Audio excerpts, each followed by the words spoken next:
16E will be available Friday. The smaller phone comes at a price point just $599, a budget-friendly option there, and our own Dan Howley joins me now to tell us 3 things that you need to know about the iPhone SE here. 16E. 16E, Brad. Get it right or pay the price. That's from... Not to be confused with the SEs out there. No. Yes. To salute your shorts quote, by the way, for all those old Nickelodeon watchers. This is the iPhone 16E. You can see it right here in my incredibly handsome hands. You'll notice that it does look like the iPhone 14 or older. Looking at that phone that you have there, Brad. It's got on the back one single camera. That's probably the biggest standout that you're going to notice.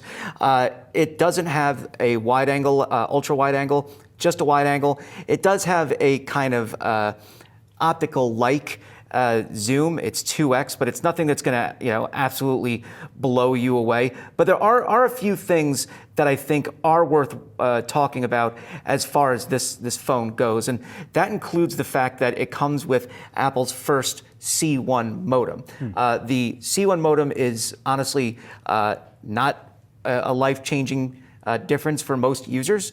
I was running it on my phone. I was getting speeds in my apartment that were faster, frankly, than my home internet on Fios.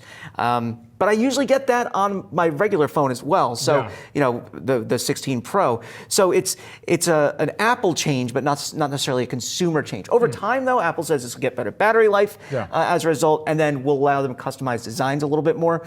But for most people, it's not that big of a deal. The other thing is it has Apple's A18 processor. Now, when you would get the older SE, you wouldn't necessarily get the latest processor. You would also get a design that frankly felt outdated. And while this does have the design of the 14, it does feel a little newer. The A18 chip, by the way, also means you get access to Apple Intelligence. Interesting. For whatever that's worth right now.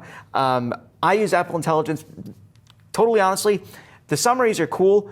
It'll summarize your notifications with people. It'll summarize some news notifications. That's been a little iffy. But I do like the notifications with texting back and forth with folks. That's actually genuinely helpful. The writing tools, not going to use. I'm a writer. I don't want to do that. And I think some of the other tools aren't necessarily huge. I will point this out, though. Visual intelligence is pretty legit. I've used it because for Valentine's Day, I got my wife a bouquet because I'm the greatest husband on the face of the earth. And my friend had been like, well, just make sure nothing in there is poisonous to cats.